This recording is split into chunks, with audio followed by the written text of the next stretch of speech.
Bonjour à tous et bienvenue dans MMA Story France. Nous sommes aujourd'hui avec Fernand Lopez. Fernand Lopez qui est le fondateur et directeur sportif du MMA Factory. Bonjour Fernand. Bonjour, bonjour à tous. Alors, on est ici. Merci beaucoup pour l'invitation. Un plaisir.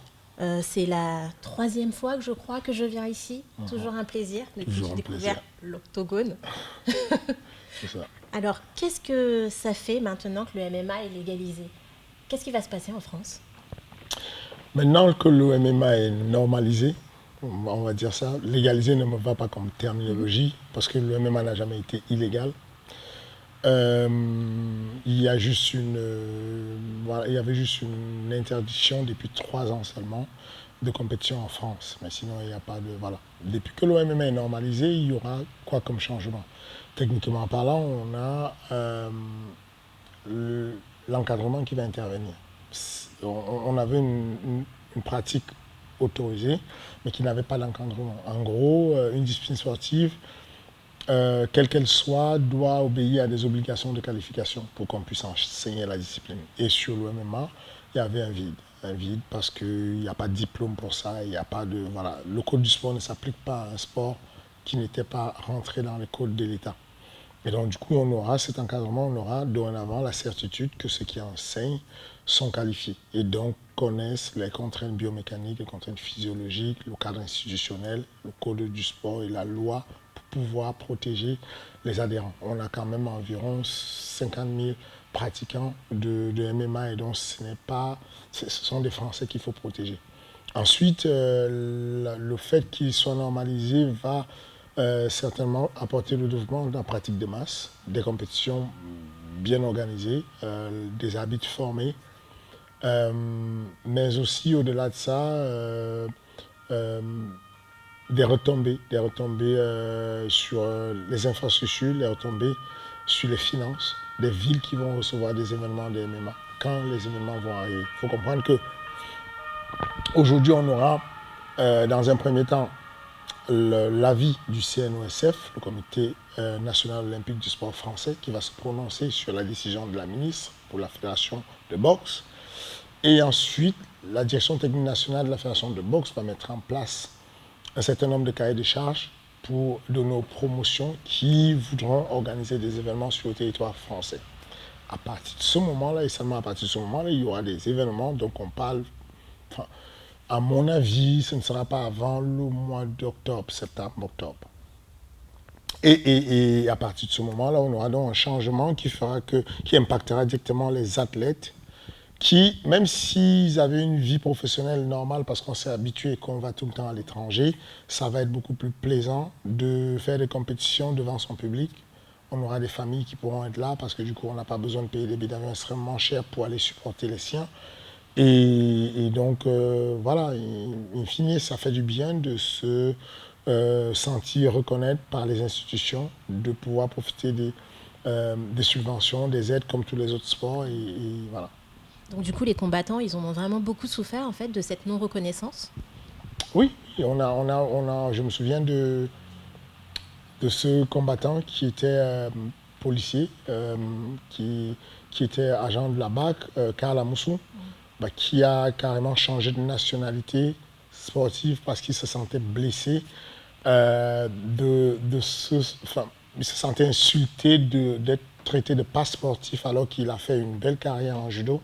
Il était sportif et il se sentait encore plus sportif dans sa carrière de MMA.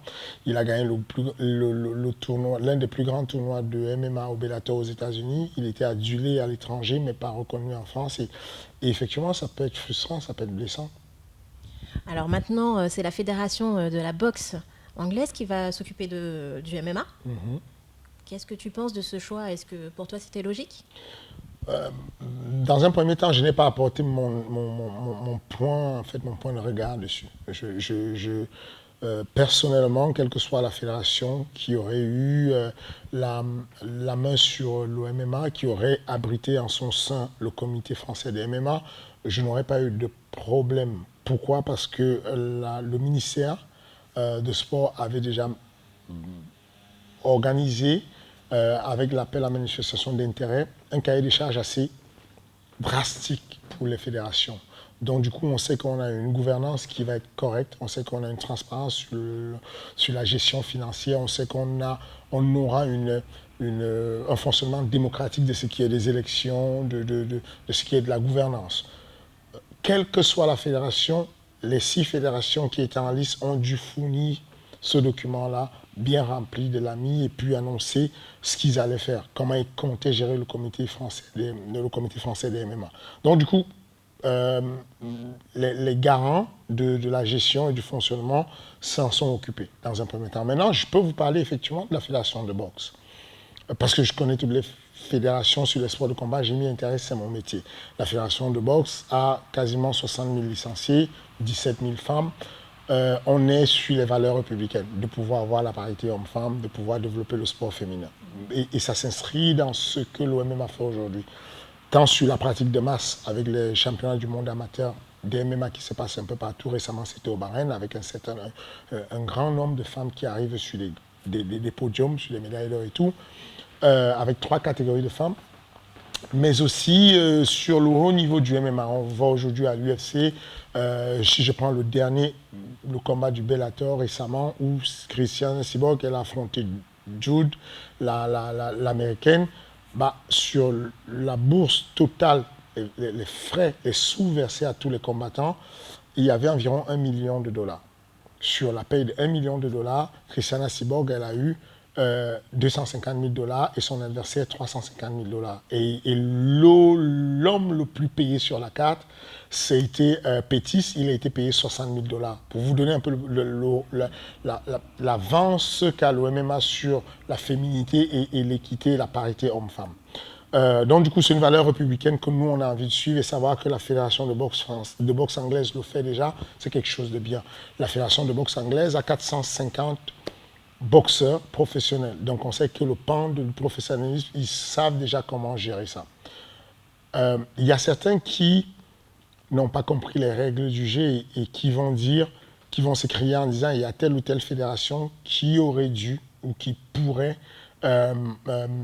mériter d'avoir la gestion ou la délégation de pouvoir sur le MMA. Je prends encore toutes les précautions oratoires, ce n'est pas à moi de décider. Je n'ai pas un parti pris quelconque.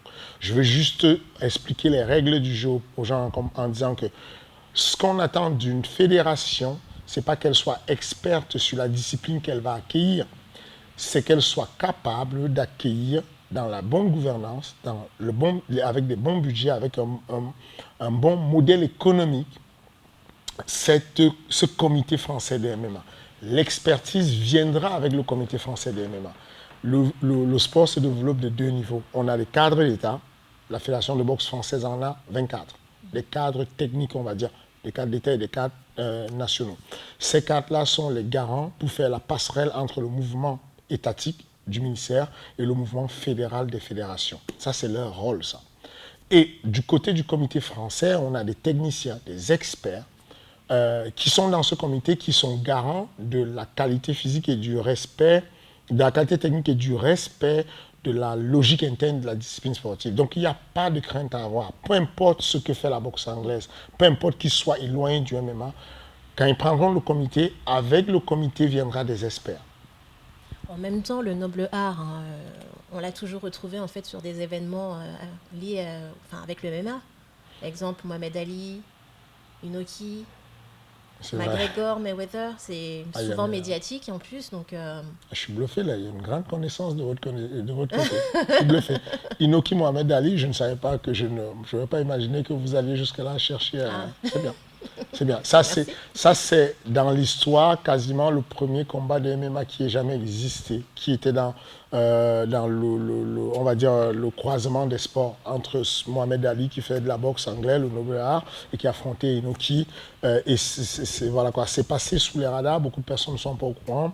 Les bibliothèques comme toi savent, tu sais quoi.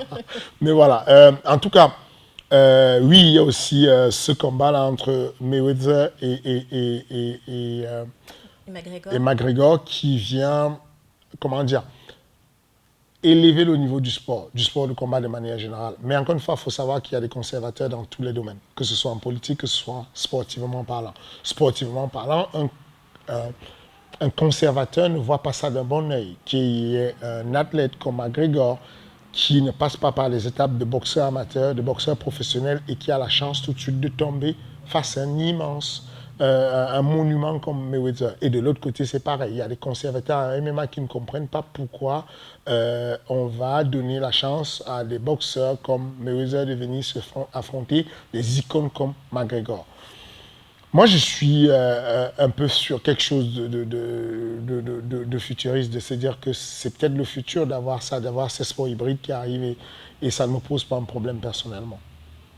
D'accord, donc c'est quelque chose qui pourrait peut-être se réaliser également en France? Absolument, Avec des combattants français voilà, absolument, et il n'est boxeurs pas, français. il n'est pas. Je pense qu'aujourd'hui, quel que soit le sport, hein, ça peut être. J'ai été euh, responsable technique national sur le grappling à la fédération de lutte pendant 2 ans. Mon rôle consistait à développer le MMA amateur, qu'on appelait à l'époque le grappling combat. Donc j'ai accompagné la première équipe de France en Serbie pour un championnat du monde. L'idée en fait de recevoir le grappling au sein de la fédération de lutte a permis de développer certains axes sur la lutte. On a vu des athlètes qui partaient du grappling pour aller refaire des championnats de lutte. On a vu des athlètes qui partaient de la lutte pour revenir vers le grappling. Et c'est ce qui va probablement se passer avec la boxe. Contrairement à ce qu'on pense que le MMA pourrait vider les fédérations, c'est tout le contraire. Si j'étais le président de la Fédération internationale de judo, ce que ma plus grande publicité serait de dire aux gens, si vous voulez devenir un champion ou une championne comme Ronda Rousey, bah, passez par le judo comme elle a fait. Parce qu'en réalité, c'est ça. Ronda Rousey, aujourd'hui, est passée d'une dame qui sortait des Jeux Olympiques, qui avait eu une médaille d'argent aux Jeux Olympiques et qui vendait dans un fast-food, qui a connu le MMA en regardant la télé au fast-food. Aujourd'hui, elle est classée dans le magazine Forbes comme l'une des plus grosses fortunes de sport de combat féminin. Donc, on sait que le MMA est un ascenseur social. Et au lieu de braquer la tête de l'autre côté et d'éviter d'avoir cette confrontation économique avec le sport, c'est pas malsain de développer de l'économie sur le sport, tout au contraire.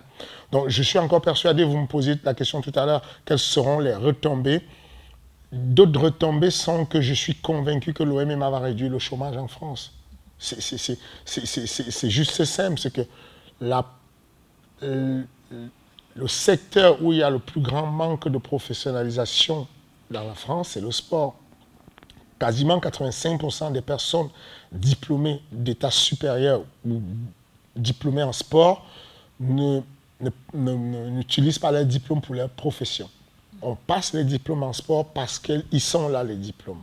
On les garde et puis on a un autre métier. Moi, j'étais électricien, donc du coup, je prends la place de quelqu'un qui pourrait être un vrai électricien, enfin, en tout cas, uniquement électricien. Et ce que je dis, c'est quoi? C'est qu'il n'y a pas de l'argent et de fonds pour pouvoir les payer parce qu'on est encore à l'idée du sport bénévole.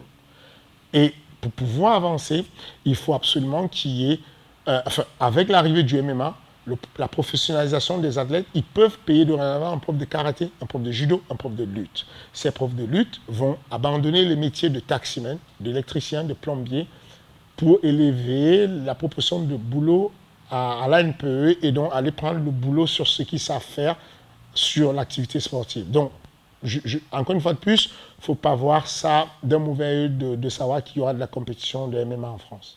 Il est vrai que justement les combattants, ils font énormément de sacrifices. C'est ce que toi aussi tu leur demandes. Quand ils viennent, qu'ils poussent la porte du MMA Factory et qu'ils ont du talent. C'est ça. C'est la condition sine qua non. C'est-à-dire qu'en tant qu'entraîneur, je suis investi de la mission d'orienter mes athlètes, d'avoir comme une orientation scolaire, d'avoir l'honnêteté de dire je ne pense pas que tu sois fait pour ce sport, en tout cas pas pour le haut niveau. Je pense que tu es un brillant athlète, tu te débrouilles bien, mais c'est laborieux pour toi d'arriver sur le très haut niveau.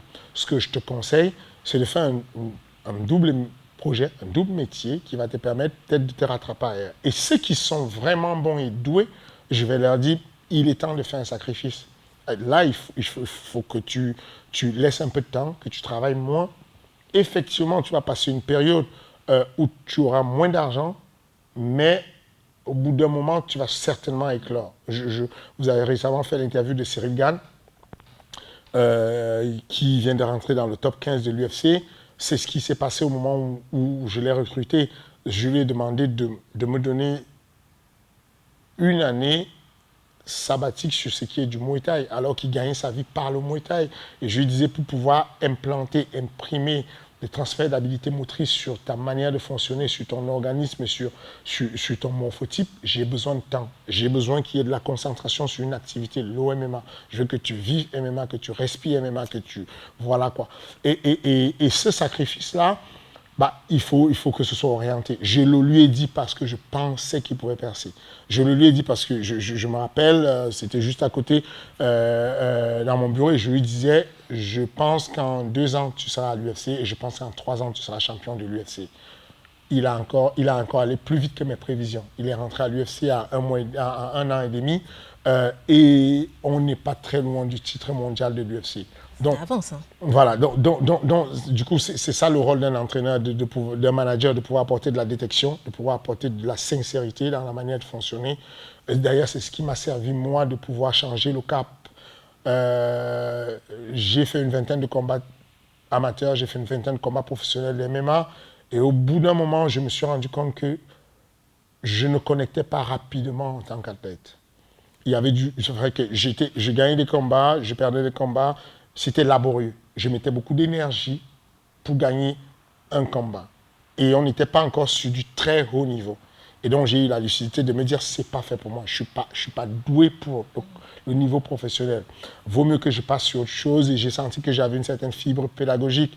Et je me suis mis dedans. Et par contre, là-dessus, j'ai l'impression que je suis bon. Parce que je connecte rapidement sur le coaching. Parce qu'un athlète qui va avoir une technique à faire une situation décisionnelle dans le combat, le facteur le plus performant, c'est ce que j'appelle le fight IQ, le quotient intellectuel du combattant. Il faut qu'il soit super élevé. Il faut qu'on puisse faire face rapidement à des décisions, à des contraintes décisionnelles, à des contraintes temporelles, mais rapidement. Et le coaching, c'est la même chose. Si je te dis, bloque le coup de pied, c'est trop, tu prends des coups de pied, c'est trop tard. Ce n'est pas du coaching, je te donne une information. Ce n'est pas intéressant.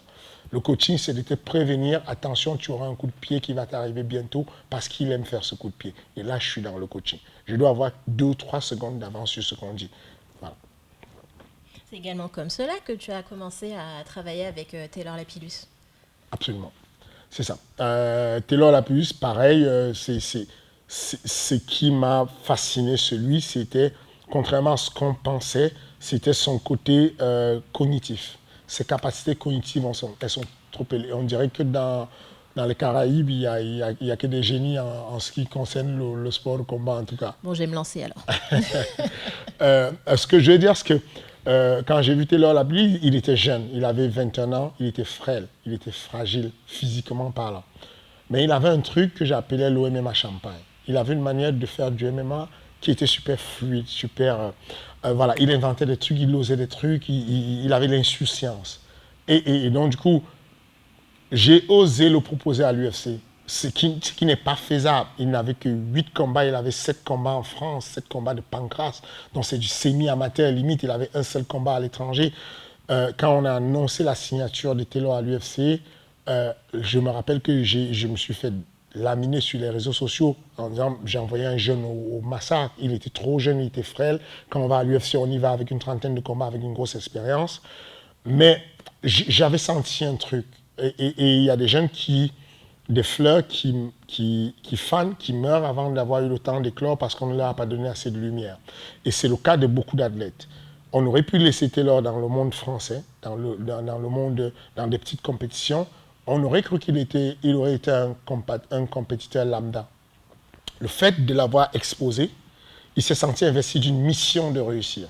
Il s'est senti appartenir à l'élite. Et ça l'a transformé, ça l'a transcendé. Il a complètement changé. Et tout de suite, je me rappelle qu'on faisait sur la préparation au bout de 2 mois, je lui dis, maintenant tu frappes comme un papa. Dans la manière de frapper, de l'intensité qu'il mettait dans le combat, j'ai senti qu'il avait vrillé. Mais toujours est-il que le facteur prédominant, le facteur de performance, c'est la capacité cognitive.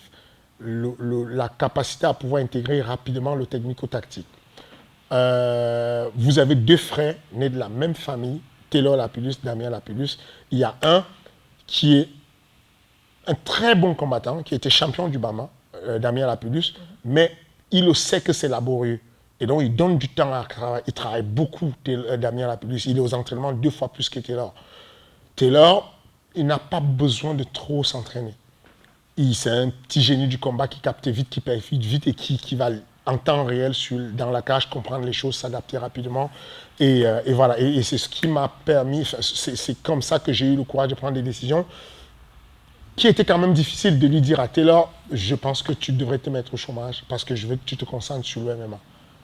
Ce sont des décisions assez difficiles à dire parce que ça veut dire changer la trajectoire professionnelle d'un athlète sans savoir si vraiment il va être pertinent.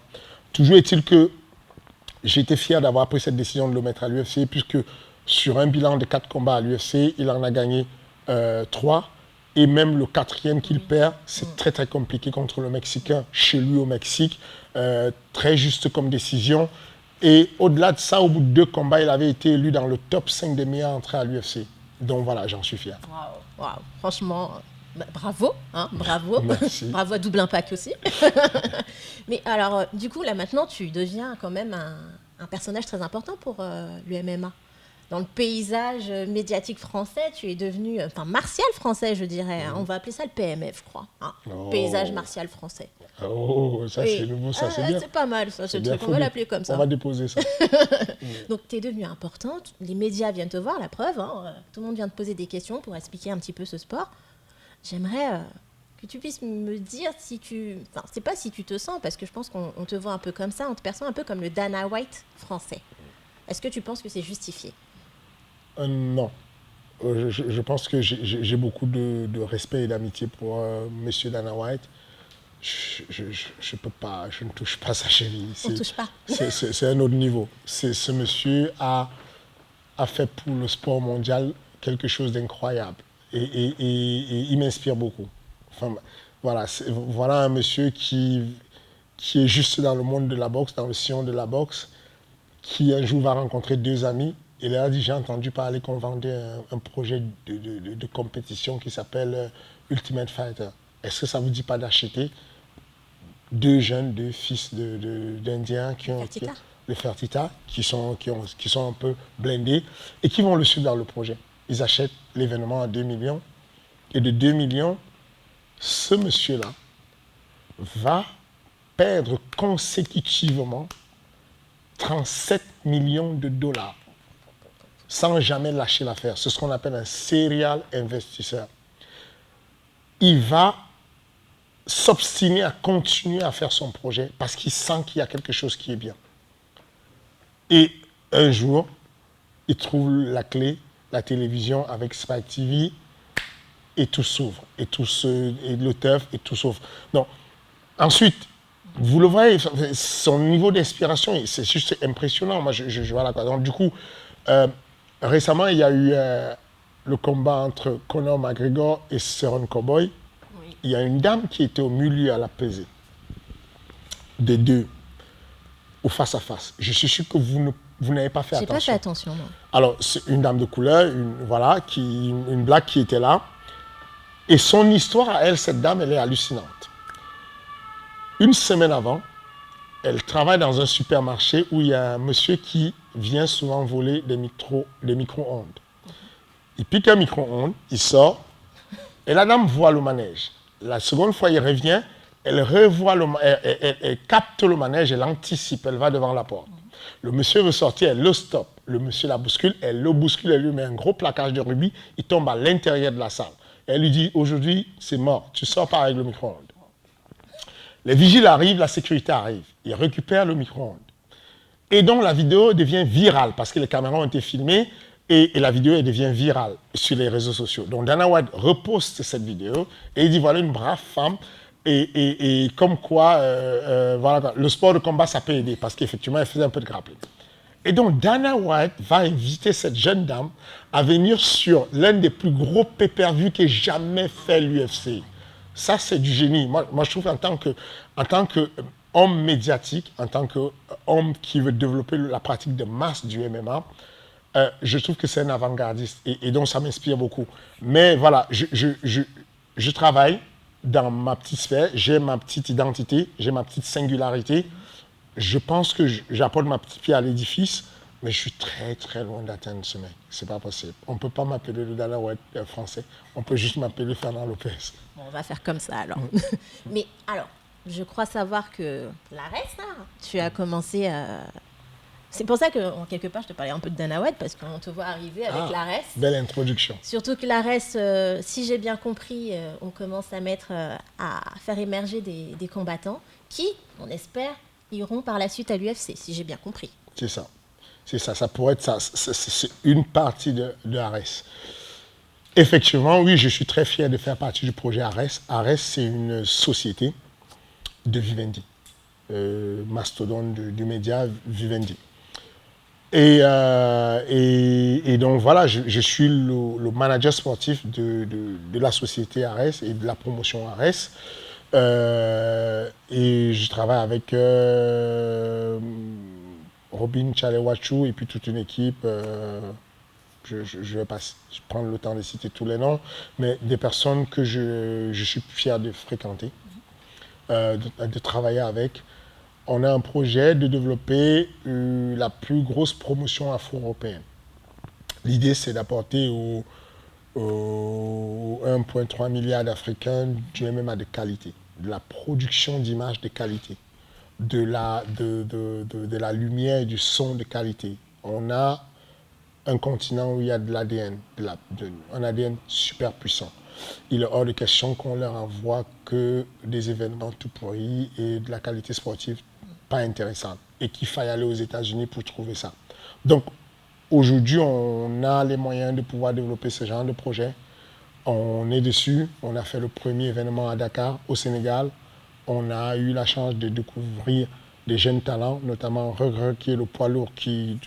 Aujourd'hui, on a sorti la Fight Card de la Belgique, où il y a Ares 2 et il y a tout le monde sur le Twitter qui nous pose des questions. Est-ce qu'il est là, Regre? Est-ce qu'il va combattre?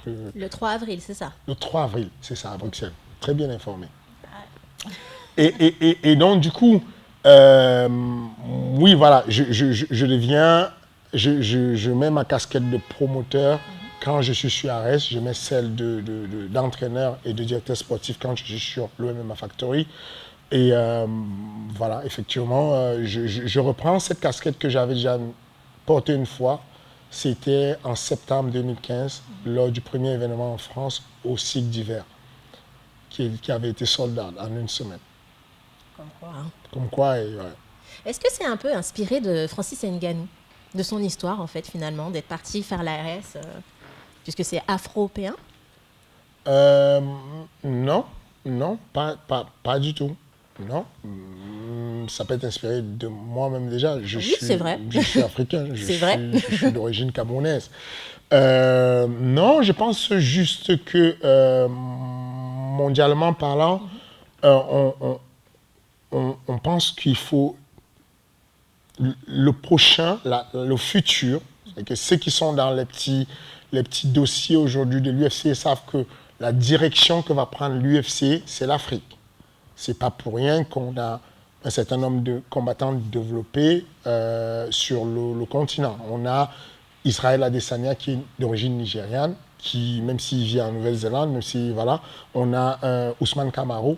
Les deux sont champions de l'UFC. On est quand même sur des deux personnes qui sont les mâles dominants sur la planète, quoi. Enfin, en tout cas sur leur catégorie. Et bientôt, certainement, Francis sera champion. Et donc, voilà quoi. On pense que ce n'est pas un hasard si on a des personnes originaires de ce continent qui se positionnent en pole position, quoi. Enfin, on parle de la catégorie de poids lourd. Si Francis ou Cyril Gane devenaient champion du monde de l'UFC, c'est 1 sur 7 milliards, quoi. C'est le mâle alpha, tout court. Et donc, du coup, on pense que il y a quelque chose à faire là-bas. Il y a déjà le sport à développer, mais il y a aussi un retour pour moi de pouvoir... J'ai l'impression que c'est ma manière à moi de rendre à ma terre ce qu'elle m'a apporté. j'ai l'impression que c'est ma manière à moi de faire du RSE, d'apporter de la... comment dire, je le fais déjà ici à une petite échelle. Francis est passé par ce biais de ce que j'appelle au MMA Factory la fiche zéro. La fiche zéro, c'est des personnes qui viennent ici au MMA Factory et qui se retrouvent en situation précaire et qui sont pris en charge. Donc Francis, quand il est arrivé ici, il a fait 3 ans sans payer un seul euro pour pouvoir s'entraîner. Il pouvait faire tous les sports qu'il voulait. On lui fournissait des vêtements, on lui fournissait du matériel d'entraînement. Il n'a jamais acheté un matériel ou quoi que ce soit. Et on le connaît parce qu'il est connu et qu'il est Francis. Mais en réalité, il y a une quarantaine de personnes qui sont en fiche zéro dans cette salle. Et que mon assistante, ma collègue Aurélie, elle sait, quand je lui dis fiche zéro, elle comprend qu'il ne faut pas demander de soi à la personne parce qu'elle est en situation de précarité. C'est une manière d'apporter à des personnes en situation compliquée, qu'elles viennent de l'Asie, qu'elles viennent des États-Unis, qu'elles viennent de machin, la possibilité de se développer, même si on reste... voilà, il y a des charges à payer, il y a des choses à payer, on va les récupérer ailleurs, mais on va essayer d'apporter notre part de responsabilité à la société parce que la société nous a donné quelque chose à un moment donné. Alors, si je comprends bien, cette volonté, c'est une manière pour toi de recruter des talents et de leur permettre d'aller plus loin, ou tu aurais pu te contenter simplement de gérer ta salle et faire payer tout le monde, hein. Mais c'est vraiment pour recruter, c'est quoi? C'est le fait d'avoir un peu le cœur sur la main, recruter, de vouloir faire du bien. Recruter, non. Je reviens encore sur le cas de Francis. Il se trouve qu'il a été recruté parce qu'il est bon. Ce que je vous dis, c'est que à la même période, au même moment où Francis met les pieds à la salle, il trouve déjà qu'il y a un paquet de personnes qui sont dans la précarité et qui sont comme lui et qui mangent au foyer à côté et qui sont aidés par la salle et qui s'entraînent gratuitement. Je ne sais pas encore ce que ça va donner. Je le sais quelque temps après que Francis va devenir un champion parce que quand il s'entraîne au bout de 2 semaines, je comprends qu'il y a un truc qui est difficile, qui n'est pas pareil pour les autres. Mais encore une fois de plus, j'allais dire c'est pour faire du bien, mais en réalité, on est un peu égoïste. C'est-à-dire que c'est égoïstement que je me fais du bien à moi-même parce que je me sens bien quand je fais du bien. Donc, je dis que je fais du bien à l'autre, mais en fait, ça me fait du bien de savoir que j'ai pu apporter un sourire à quelqu'un, que j'ai pu changer le cours de l'histoire de quelqu'un, que j'ai pu... Moi, il y a des gens qui disent je suis fier de moi aujourd'hui, je peux rouler en Rolls-Royce, je suis arrivé, je peux acheter une maison. Moi, en gros, ce que j'ai envie de dire, c'est que je suis fier d'avoir été aidé et de pouvoir aider. Si on me demande de citer les noms que j'ai aidés, je pourrais dire, j'ai amené avec moi, comme Denzel Washington disait, oui. Voilà, oui, tu dois te poser la question, how many motherfuckers tu as amené avec toi dans ton secteur, dans ton business? Et c'est ce que j'essaye en fait d'apporter, de me dire que moi, personnellement, j'aurais fait quoi quand je partirais d'ici? Quel héritage je laisse à mes filles? Je veux qu'elles retiennent quoi de moi? Je veux être fier. C'est gratifiant pour moi, ça fait du bien. Non, c'est vraiment pas pour aider. Je pense que c'est égoïste en fait. C'est que je sens que ça me fait du bien à moi de savoir, bon, j'ai aidé un tel. Bon, je sais que j'ai amené un tel à tel niveau, j'ai amené un tel à tel niveau. Et ça me fait du bien. C'est-à-dire qu'on peut dire ce qu'on veut aujourd'hui. Francis vit à Vegas, moi je vis ici à Paris. Mais je sais que le cours de l'histoire n'aurait pas été le même si on n'avait pas croisé nos chemins. Je sais que si je n'avais pas insisté pas 3 fois pour que l'UFC le prenne, peut-être ça aurait été autre chose. Peut-être qu'il aurait fait la boxe anglaise puisqu'il insistait à la faire, mais que j'avais insisté pour l'avoir. Je sais qu'aujourd'hui, Cyril est là parce qu'il est très talentueux, parce qu'il a un ADN fort, parce qu'il est super fort, il est athlétique et tout. Mais je sais que j'ai guidé un peu, j'ai poussé un peu en lui disant, frérot, je pense que ton truc, c'est ce truc. Je pense que si tu laisses tomber le Muay Thai pour quelque temps, je pense qu'ici, tu peux percer. Et donc, c'est ça le rôle enfin, moi, c'est vers ça que je vais avec Arès en me disant que il n'y aura pas de népotisme. Il n'y aura pas une envie de prendre des Africains. D'ailleurs, je suis d'origine camerounaise. Sur Arès, aujourd'hui, il n'y a pas de Camerounais. Il y a un Togolais, il y a un Ivoirien, il y a des Sénégalais. Mais parce que récemment, j'étais au Cameroun et j'ai le même discours en disant il n'y aura pas de corruption, il n'y aura pas de népotisme. Vous allez arriver sur ARES parce que vous le méritez. Cependant, c'est une vraie plateforme pour vous. Vous venez quand vous voulez, travaillez dur pour arriver au niveau, élever un peu le niveau, mais aussitôt que vous êtes bon, je serai le premier à vous appeler. Mais si vous n'êtes pas encore bon, va falloir travailler. Donc, tu regardes un petit peu dans les autres organisations, comment ils évoluent? Oui, j'ai été beaucoup inspiré de ce qui s'est fait à côté. Aujourd'hui, on est en dessous de l'UFC. D'ailleurs, sur les contrats qu'on signe, la seule organisation sur laquelle on donne la non-exclusivité, c'est l'UFC. On donne la possibilité à nos athlètes d'aller signer dans d'autres organisations, à l'UFC, mais pas dans d'autres organisations, parce qu'on considère que nous sommes au-dessus de ces organisations. C'est-à-dire qu'on est encore très peu connus, mais il y a des indicateurs qui doivent vous montrer ce que c'est qu'ARES. ARES diffuse sur une plateforme qui fait 1,2 milliard de foyers à travers le monde. C'est l'UFC Fight Pass. Jamais dans l'histoire de cette plateforme, ils n'ont pris un événement sans avoir une série d'événements qui avaient été faits avant. Sans qu'on n'ait jamais eu une seule image, on a été autorisé à diffuser sur l'UFC Fight Pass parce que la qualité du cahier de charges de production qu'on a donné était en avance de tout ce qu'ils connaissent. Au moment où ils ont reçu, au moment où l'équipe technique de l'UFC Fight Pass a reçu le cahier de charges audio, de son, de lumière, de production d'ARES, ils ont dit « Ok, pas de problème, on signe un contrat avec vous ». Et ça, c'est un indicateur. Jamais on a eu un événement qui venait sur le deuxième, sur le premier événement qui signait des personnes. On avait quasiment la moitié des athlètes sur Dakar sortaient de l'UFC. Donc voilà, aujourd'hui, on a un mec comme Nordin Taleb. Son contrat s'est terminé à l'UFC. Il aurait pu renouveler son contrat à l'UFC, mais l'offre qu'on lui fait sur ARES fait qu'il sort de l'UFC et va sur ARES. Ça veut dire qu'on est pas mal, on gère pas mal. Donc, on est là, on sait comment le marché est difficile, on sait qu'on perd des sous, on sait qu'au début, c'est laborieux, mais businessment parlant, on est là pour durer, on est pas mal dans la stratégie. Et donc, voilà. Alors, on va faire un petit jeu. Ok. Je vais te donner des dates et tu vas me dire à quoi ça correspond. Le 12 novembre 93. Waouh. Ça remonte, hein, ça fait un petit moment. 93. Donc 95. Moi, je donne pas de... Je donne pas d'indice, moi. Waouh. Si je dis, c'est la date du premier. La date du premier. Du premier. Oh, ok. Ah, UFC. Et voilà. UFC, c'est la date d'anniversaire de l'UFC, le premier événement de l'UFC. Qui avait lieu où? Qui avait lieu aux États-Unis, mais je n'ai plus de précision, je ne sais pas. Denver. Denver, ouais, c'est ça. Waouh. Yes. Le problème, c'est que le 12 novembre, j'ai été feinté parce que le 12 novembre, au hasard, c'est mon anniversaire. C'est pas vrai. Ouais. Et donc, du coup, je me suis dit, j'ai été perdu quelques instants et tout, mais effectivement, 93, c'est la date du premier événement de l'UFC. Et là, je vais dire, mais vous voyez, il y a un lien. Il y a quelque chose, merci. Le 11 octobre 97.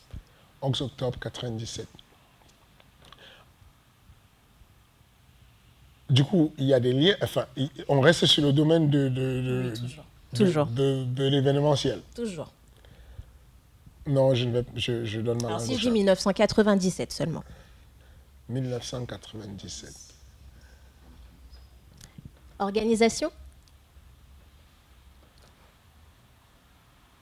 Le Pride? Yeah. Le premier Pride. Le premier Qui avait Pride. lieu au... Osatama, Tokyo, Japon? Ça va, là on a les... Moi j'aime beaucoup parce que je me rappelle que c'est celui qui a révélé le fameux Rickson Gracie. C'est ça. D'ailleurs, c'est lequel ton Gracie préféré? Lequel, c'est... comment il s'appelle? Renzo. Oh. Renzo. Parce que c'est celui que je connais le plus, c'est celui qui est mon ami. Ah bah c'est encore mieux Voilà, ça. Les autres Gracie, je les connais, on se salue un peu, mais Renzo, ouais. Ah bah moi j'ai envie de savoir comment s'est fait cette rencontre. Renzo, on s'est rencontrés au Japon. J'allais coacher Thierry Soukoudjou, un autre Africain, un immense champion, Ramos Soukoudjou, et donc j'ai rencontré, on a discuté, ensuite on s'est vu à New York, ensuite voilà. Je voulais savoir également, on en a parlé tout à l'heure. Si je dis 2001, c'est trop facile maintenant. 2001. On en a parlé tout à l'heure. Je suis pas sûr. Hein. Si, on a parlé d'une certaine personne que tu admires beaucoup, en lien avec d'autres personnes qui sont des frères. Oui, ok. Et qui ont... Le rachat de Zoufa. Zoufa, du coup, 2001-2018, ça fait, ouais, c'est ça. Ça fait une vingtaine d'années. Ouais. Eh oui, déjà. Ouais. Déjà, ça passe vite. Hein. Et le 23 février 2013.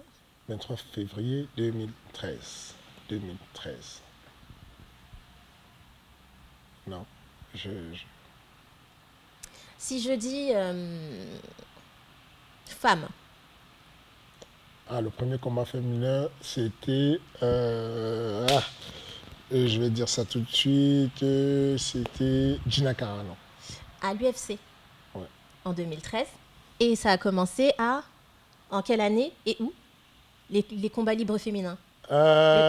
Au Strike Force. Yes. Strike Force, c'était qui? Strike Force, c'était...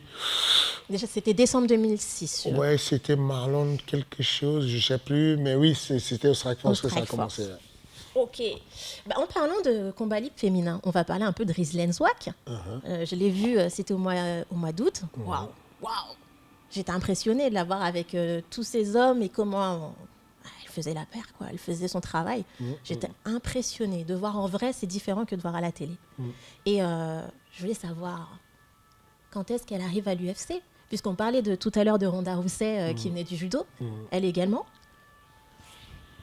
Je pense que ça ne saurait tarder. Je pense qu'avant la fin d'année 2020, elle sera à l'UFC.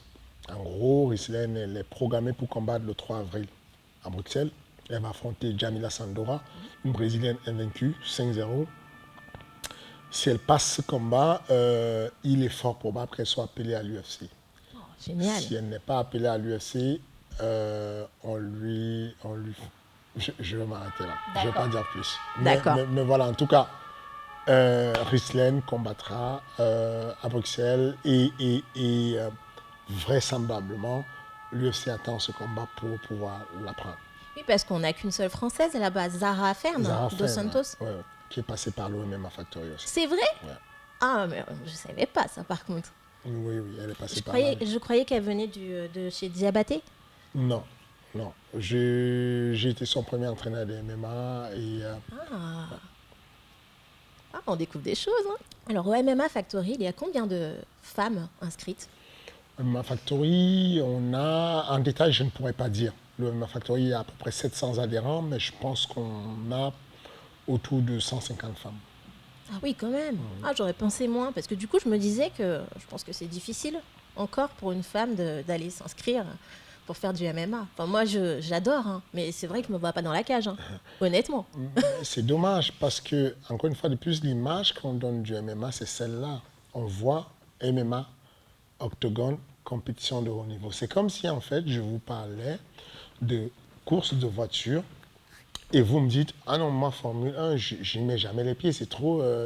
Schumacher, il a failli mourir, machin, jamais je fais ça. Mais en réalité, sur la course de voiture, je peux faire la course de voiture avec un enfant de 9 ans en faisant du karting. Je peux faire la course de voiture avec un enfant de 2 ans en faisant de l'auto-tamponneuse. Enfin, oui, tout à son niveau. Donc, la même application faite là sur l'OMMA. Vous parlez juste des 10%, même pas 10% qui font de la compétition. Mais en réalité, l'OMMA est un sport tellement ludique. On considère que le sport, plus il est stable, plus il va être ennuyeux. Et que vous faites de l'haltérophilie, vous êtes dans un sport stable. J'ai rien contre l'haltérophilie, mais ce que je veux dire, c'est que vous êtes dans une salle, il n'y a pas de vent, donc il n'y aura pas de vent favorable, il n'y a pas d'instabilité. La charge, elle ne va pas changer, vous devez soulever 100 kg. Vous êtes dans ce qui se fait de plus stable comme sport. De l'autre côté, vous allez naviguer, vous allez faire le canoë-kayak en eau vive. Vous avez l'eau qui est un élément que vous ne contrôlez pas, les vagues qui arrivent comme elles veulent. Vous êtes en pirogue et vous ne contrôlez rien. Ça, c'est un sport instable. Et ça devient très ludique, plus c'est instable. Vous prenez le football, bah, vous jouez, la balle, vous jouez avec les pieds, bon, il n'y a pas de plaquage, vous poussez la balle avec les pieds, ça va. C'est déjà un peu moins stable. Vous allez au rugby, la balle elle tombe, déjà elle rebondit dans tous les sens parce que la balle elle est ovale et donc l'instabilité devient très forte. Vous prenez la balle, vous avez le droit à la charge sur vous. Vous avez une décision, une contrainte décisionnelle à prendre. Est-ce que je botte la balle en touche? Est-ce que je la garde pour mettre un plaquage? Est-ce que je passe à mon partenaire? Ça, c'est instable et ça devient amusant.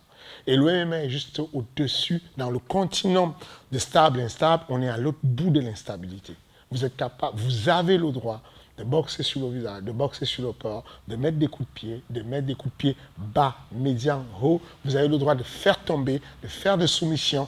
Vous avez un tel panel de techniques que quand on enlève les percussions, quand on enlève les soumissions et qu'on adapte ce jeu-là à des enfants, sans qu'il y ait des strangulations, des clés de bras, des percussions, on atteint le jeu suprême pour l'instabilité. Vous imaginez comment ça peut être ludique de faire croire que vous allez toucher le genou, mais vous allez toucher l'épaule, toucher l'épaule et toucher le genou. Parce que c'est ce qu'on veut chez les gosses. On développe la motricité, on développe la force, l'endurance, la coordination, la souplesse, on développe le cran, le courage. C'est ça le MMA. Ça donne envie, hein? Voilà. Là, ça donne envie comme ça. Bah voilà. Enlevons l'image de ces grandes courses à grosse vitesse et tout, et concentrons-nous sur le niveau décalé. Mais c'est comme du karaté, comme du judo. En fait, c'est la même chose, c'est le même apprentissage finalement. Absolument, absolument. C'est-à-dire que quand vous apprenez le judo à des enfants, vous ne leur apprenez pas tout de suite des étrangulations. Vous êtes sur des osaïkomi, des immobilisations, alors qu'en vérité, en plus grand, au plus haut niveau, on a des strangulations avec les kimonos, on a des clés de bras, voilà. Donc, il faut remettre tous les rapports et faire attention à ce qu'on dit. On parle juste des 10%, alors que la population, quand on parle de 50 000 pratiquants environ, ce sont des personnes qui sont des sédentaires, qui font du ludique, qui font de l'amusement, qui viennent s'entraîner juste pour le bien-être, le wellness. Donc il faut qu'on arrive à développer cette image de MMA loisir parce qu'il existe. Absolument, on le fait déjà. Pendant 6 ans, j'ai été vice-président de la Commission nationale des MMA. J'ai fait toutes les plages du Sud en été avec mes collègues, Bertrand, Ghislain Brix et tout. On allait dans le Kenya essayer de faire de l'éducatif. On mettait des octogones gonflables. On prenait par jour 300, 400 adhérents, des personnes qui venaient de la plage, qui rentraient dans les rings gonflables et qui venaient apprendre le jeu de combat, le jeu du MMA. Dans ce cas-là, moi, je m'inscris. Allons-y, on fait parti. Comme ça. On va faire un petit quiz. Je vais te donner le nom de personnalités et tu me diras si tu les vois combattants ou pas combattants. Okay. Dwayne Johnson. Combattant. Combattant, il combat toute sa vie dans le cinéma et puis il m'inspire beaucoup. J'aime beaucoup ses rapports avec sa fille. J'ai 2 petites filles et il a son côté de lifestyle que j'apprécie beaucoup. Le rapport qu'il a avec ce truc où on a un gros bonhomme mais qui se fait commander par sa petite fille. J'aime bien. C'est ton cas? C'est mon cas. Je me suis martyrisé par mes filles. Elles savent déjà faire les clés de bras ou pas encore? Les clés de bras dans la parole. La pression et de pouvoir obtenir ce qu'elles veulent, le dessin animé qu'elles veulent au moment où elles veulent lui. C'est une bonne technique, ça. De toute façon, ce sont des nanas, hein, les petites filles, c'est normal. Hein. Elles apprennent bien. Continuez, les filles. Snoop Dogg. Snoop, combattant. Parce que physiquement, c'est pas combattant, mais mentalement, il aime bien le combat. Il a toujours été impliqué dans tout ce qui est combattant. Dans tout ce qui est combat, il va souvent sur les UFC. Il a même été embauché par Dana White pour faire une rubrique sur l'UFC et taquiner un peu certains combattants. Ouais. Oh. Joe Rogan. Combattant, grand combattant. Il ne fait pas le combat, mais grand combattant. Parce que il a beaucoup fait pour le développement du sport. De la pratique de masse, il a un podcast qui déchire. Et puis en réalité, il connaît sérieusement le combat. Il connaît sérieusement le taekwondo et le jiu-jitsu brésilien. Omar Sy. Omar Sy, combattant. Combattant plutôt, je considère que c'est un combattant engagé politiquement. J'aime bien. J'aime bien l'idée du fait qu'ils combattent dans ce monde, dans le 7e art, pour pousser plus loin et faire pousser les gens à rêver. Jean-Claude Van Damme, Combattant, hein. évidemment. Il n'y a pas de débat. Hein. Caris, Caris, euh, combattant. Moi, je n'ai pas eu, contrairement à la mauvaise image que les gens ont eue de ce combat qui se profilait, j'ai eu la mauvaise image de ces personnes qui ont fait une rixe à l'aéroport, mais je n'ai pas la mauvaise image de personnes qui émettent une volonté d'apprendre l'OMMA. Quel que soit ce qu'on a fait dans le passé, quel que soit qui on est, on a tous fauté un jour. Je pense qu'il est permis à tout le monde de dire j'ai envie de prendre ma licence, d'apprendre l'OMMA et d'aller faire une compétition de MMA. alors qu'as-tu pensé de la médiatisation du coup de cet événement, puisqu'on a parlé du MMA? Est-ce que c'était un bien ou un mal pour le MMA? C'était un bien. Ça veut dire qu'économiquement parlant, c'était un bien. Euh, L'idée, c'est d'évangéliser le MMA. Et on avait deux vecteurs de communication. Il y a des personnes qui n'ont jamais entendu parler du MMA, qui écoutaient Booba, qui écoutaient Caris et qui deviennent des followers du MMA. Et donc, voilà quoi, c'est la société. Il faut l'accepter avec tout ce qu'il y a dans la société, des bons, des pas bons, des buzzers, des pas buzzers. C'est la société. Ils ne nous ont pas fait de mal. Ils feront de mal à la discipline quand ils feront une fausse discipline. S'ils font du faux MMA, ça fait mal. Mais si ces personnes viennent et disent j'ai envie d'apprendre le MMA, on leur enseigne du vrai MMA et ils font une compétition dans une organisation régulière des MMA parce qu'ils en ont le niveau, pourquoi, quelle est la contre-indication? Je ne comprends pas. Non, ça ne pose pas de problème. Donc en fait, même le comportement par exemple de Conor McGregor, est-ce que c'est un bien pour le MMA? Non, McGregor est un bien pour le MMA, mais on ne peut pas jeter le bébé avec l'eau du bain avec le bébé. Ce que je veux dire, c'est qu'on ne peut pas choisir ce qui est bien à McGregor. Il a ses fautes. Je suis tellement imparfait. Je suis loin d'être parfait. Mais est-ce que je suis le malvenu à discuter avec vous parce que j'ai des moments d'imperfection dans ma vie? Non, je pense que non. Je pense que McGregor, on peut dire ce qu'on veut. Il a, voilà quoi, on parlait de Tiger Woods. Est-ce que c'est pas un grand joueur parce qu'il a eu des histoires extra-conjugales? On parlait de Bill Clinton. Est-ce que ce n'est pas un grand chef d'État parce que, voilà quoi, on va parler de Conor, est-ce qu'il sera un combattant moins bon sous prétexte qu'il a des dérapages? Je dis juste, c'est un humain, mais ça reste une personnalité, ça reste ce que j'appelle un game changer. C'est quelqu'un qui a changé le game. Et Laura Flessel. Laura, grande combattante. Grande combattante. Si elle m'écoute, si elle me voit, merci beaucoup. Et oui, puisqu'il faut quand même qu'on puisse à nouveau le rappeler, c'est quand même elle qui est à l'origine. Ici, exactement où nous sommes là, Laura Flessel était là, pieds nus, sur ce tapis.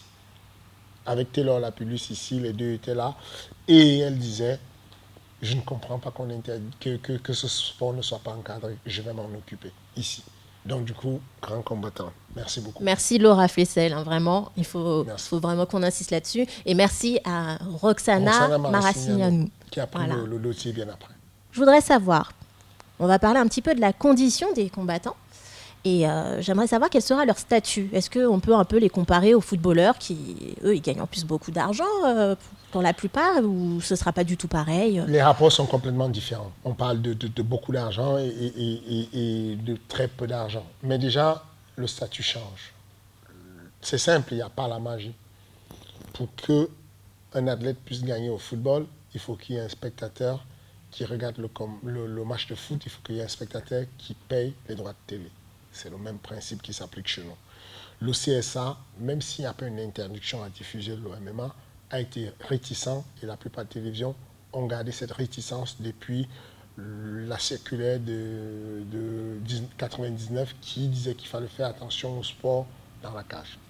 Aujourd'hui, avec l'arrivée de la reconnaissance du MMA sur le territoire, avec l'arrivée des télévisions et des médias qui arrivent dessus comme vous, on sait que dorénavant, on a une plus grosse visibilité et donc dorénavant, on va avoir un peu plus de partenaires. Vous voyez autour de moi, Boxing Shop, et Lyon, vous voyez Natura Force, ce sont des partenaires qui nous soutiennent parce qu'on n'a pas d'aide d'État, on n'a pas de subvention pour le moment. Ces partenaires nous soutiennent à une dimension homéopathique. Ok. Avec l'arrivée d'État-télévision, avec l'arrivée des combats sur le territoire, on aura un peu plus de visibilité, ça va grandir un peu plus. Donc du coup, le statut va permettre aux athlètes professionnels de pouvoir se professionnaliser encore plus, puisqu'aujourd'hui, il faut qu'il y ait un double projet pour que l'athlète y vive. Il travaille d'un côté, il s'entraîne d'un côté. Aujourd'hui, petit à petit, peut-être on aura la possibilité d'avoir un maximum d'athlètes qui ne font que ça, combattre, s'entraîner, combattre, et on aura plus de performances. Tu préfères qu'on dise athlète, combattant ou fighter? Les deux. Je dis combattant. Ma déformation de formateur sur les activités physiques et sportives fait que des fois j'appelle ça athlète parce que tous les combattants, les footballeurs, machin, sont athlètes. C'est le côté pédagogue qui m'amène souvent ce mot que j'utilise, athlète, mais moi je dis combattant. Je pense que c'est le mot le plus adapté, combattant. En même temps, toi, tu es un athlète, quelque part, puisque tu as fait du rugby avant également. C'est ça. Ouh là là, Ah, la traduction, qu'est-ce que courant. c'est violent. Ouh là là. Eh ben, je suis au courant. Avec l'évolution du MMA en France et dans le monde, j'aimerais savoir, est-ce que ce serait possible qu'un jour on puisse voir cette discipline aux Jeux Olympiques? Absolument. Ah Absolument. J'ai deviné que vous avez parlé des Jeux Olympiques. Oui, absolument. La grosse barrière qu'on a aujourd'hui avec les valeurs du MMA et les Jeux Olympiques, la distance qui nous sépare, c'est juste la différence mentale entre la grande population qui ne connaît pas le MMA. Dans l'évolution de tout ce qui est révolutionnaire, on a toujours ces trois étapes. C'est une folie, c'est dangereux et c'est évident après. Les élections des femmes, à l'époque, c'était ça. C'est une folie, c'est dangereux pour l'ordre établi, ensuite ça devient évident à un moment donné. Le Muay Thai en France, c'est une folie, c'est un sport dangereux. Et puis ça devient une évidence et ça a la délégation de pouvoir. Le full contact, pareil. L'OMMA, on y arrive. Mais dans la réalité des faits, c'est incroyable l'avance qu'on a en fait. Si je prenais de la hauteur et que j'étais objectif, je dirais aux gens, je dirais au CIO, Comité international olympique, prenez exemple sur l'OMMA, sur ce qui est de la lutte antidopage et sur ce qui est de la prévention des blessures et de l'intégrité physique. Il n'y a pas un seul organisme dans le monde qui est capable de lutter contre le dopage comme l'USADA. Aujourd'hui, nous, à RES, quand on fait une compétition comme celle qu'on a fait à Dakar, le 14 décembre dernier, on demande à l'Agence mondiale antidopage de venir faire des tests aléatoires à tous nos athlètes. Donc, les gens ont été testés à Dakar, on a eu des résultats, pour le moment, pas de souci. Vous avez suivi récemment que l'équipe de rugby, l'équipe de Russie des Jeux Olympiques risquait d'être disqualifiée des JO. Le niveau de dopage sur le mouvement olympique ou sur les championnats du monde à travers le monde, dans tous les sports, est juste terrible. La seule solution pour pouvoir y lutter, c'est ce que fait l'UFC aujourd'hui. De pouvoir demander à des athlètes de remplir trimestriellement leur présence partout où ils soient, quel que soit où ils sont sur la planète Terre, ils sont susceptibles d'être testés à tout moment. Et si jamais un agent de l'Agence mondiale antidopage ou de l'USADA se présente et que vous faites 2 heures sans vous présenter, vous êtes considéré comme étant dopé. Donc du coup, on est sur quelque chose d'extrêmement puissant. Autre exemple, les tests médicaux. Je vous ai dit que j'ai fait je suis allé avec l'équipe de France au championnat du monde de lutte. Vous pouvez poser la question à tous ceux qui vont faire les championnats du monde de judo, de karaté, de muay thai. Demandez-leur ce qu'ils font comme test, examen. Il n'y a quasiment rien. Pour faire une compétition, pour combattre à ARES, vous devez présenter les tests sanguins d'hépatite B, de HIV, l'électroencéphalogramme, IRM du cerveau avec et sans contraste. Vous devez faire des examens cutanés de la peau. C'est une batterie incroyable de tests. Les tests d'effort pour voir si vous avez un problème cardiaque. Donc, voilà ce qu'on donne aujourd'hui. Tellement on a commencé à l'envers. On a commencé par développer le professionnel avant d'aller développer de la matière, qu'on est expert dessus. On a toutes les valeurs qu'il faut pour pouvoir arriver aux Jeux Olympiques. On a l'éthique, la déontologie, le respect, le fair play. Il y a tout ce qu'il faut. Il nous manque juste l'acceptation du peuple. Il y a des gens qui vont dire, oh, concrètement, allons regarder ce qui se passe à l'intérieur. Il y a quoi? Pourquoi on les bloque? Qu'est-ce qui se passe en fait concrètement? Et on va se rendre compte que non. L'étiologie du sport, donc l'étude des blessures sur le sport, montre que le MMA est loin, loin, loin en dessous de ce qui se passe comme blessure. Même le basket est au-dessus de nous en termes de blessures. Je parle de l'étude des blessures, l'étiologie des blessures. On est vraiment loin en dessous. Donc, est-ce que je pense que les Jeux Olympiques nous recevront un jour? Ça me paraît évident. Je pense que ce n'est pas loin. Donc, le MMA dans 30 ans? Le MMA dans 30 ans. Je pense qu'on sera aux Jeux Olympiques avant 30 ans. Enfin, non. Sincèrement, je le pense qu'on y sera beaucoup plus tôt. Ouais. Et c'est quoi la prochaine étape pour toi, puisque on a vu le MMA Factory, plusieurs combattants à l'UFC, l'ARES, et après, est-ce qu'un ministère ou quelque chose comme ça peut t'intéresser? Non, je suis apolitique. Je suis... Alors, c'est dur de dire ça parce que quoi qu'on fasse dans la vie, c'est de la politique. À partir du moment où je choisis de parler à toi au lieu de parler à ton collègue, j'ai fait de la politique. C'est un choix que je fais. Cependant, la politique, réellement, non. Aujourd'hui, j'ai été pendant longtemps formateur sur le comité français des MMA. Ensuite, j'ai été vice-président du comité français du MMA avec Bertrand Amoussou comme président. Et aujourd'hui, j'ai choisi de ne pas faire partie du bureau pour pouvoir vivre à fond mes rêves et ce que je fais. J'ai choisi de rester le conseiller de l'homme qui peut conseiller le cabinet, conseiller le comité français. Mais en tout cas, personnellement, je ne vais briguer aucun poste dans ce qui est de la fédération et je n'ai pas l'intention d'être fonctionnaire. Je n'ai pas l'intention d'être élu maire ou quoi que ce soit. Il y a des gens beaucoup plus compétents que ça. Je me sens bien dans ce que je fais. Je vais continuer à entraîner des compétiteurs, entraîner des gamins. Ici à la salle, on a quasiment 150 enfants, pré-ados, ados. J'ai envie de m'impliquer, de temps en temps prendre le plaisir de leur transmettre, de voir la lumière, la bougie s'allumer dans leur cerveau parce que j'ai montré un petit détail. Et puis je vais prendre à cœur mon travail de manager sportif de la société, de la promotion ARES. Et donc je ne veux pas de conflit d'intérêt ou quoi que ce soit dessus. Tu es plutôt striking ou grappling? Striking. Pourquoi? Je n'ai pas été un bon striker, moi, mais j'aime enseigner le striking. Oh. Ouais, j'aime le striking. J'allais te demander plutôt Pride ou UFC, mais je poserai plus la question parce que ce sera Ares la réponse. C'est ça. C'est exactement ça. Plutôt guillotine ou low kick? Guillotine pour le coup. J'adore la guillotine aussi. Bon, je la fais pas toujours très bien tout le temps, mais ça va. Ça va. Il y a de la base. Plutôt combat dans sa catégorie ou je veux dire, ou toute catégorie Non, dans sa catégorie. J'aime la normalisation sur ce qui est des catégories. Ça a un sens. Et toi, tu enverrais pas un de tes combattants, en tout cas, dans toute catégorie? Si, c'est possible. Ça dépend de qui. Il y a des personnes, comme je parlais tout à l'heure de Cyril Gane, c'est un virtuose. Il pourrait prendre n'importe quelle catégorie parce qu'il sait comment s'adapter cognitivement, il capte vite et puis il va mettre en avant les qualités qu'il a pour amener son adversaire en eau profonde.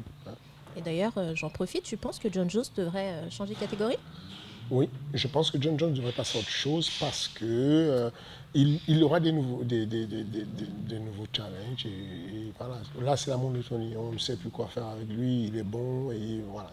Il faudrait qu'il passe à autre chose. Alors, plutôt lutte ou jiu-jitsu? Lutte. Plutôt Accor Arena à la Défense ou Madison Square Garden? Ah, La Défense. ah, je me disais bien. Ouais. Faudra y penser. Hein. Ouais. Plutôt Jean-Michel Larquet ou Bruce Buffer? Bruce Buffer. Bruce Buffer. Tu le connais, Bruce, du coup? Je suis Yes. fan de Bruce Buffer. Je lui passerai le mot. Ah oui, oui, La oui, prochaine oui, fois que je suis oui, avec oui. lui, je fais Ah oui, un festin, mais comme ça, avec plaisir, vous aurez une franchement. conversation. Et plutôt Hot Wings ou Thunders? Hot. Ah. Bon, Fernand, merci beaucoup pour cette interview. Franchement, c'était génial. Merci à vous, merci à tout le monde de l'autre côté et merci de nous suivre.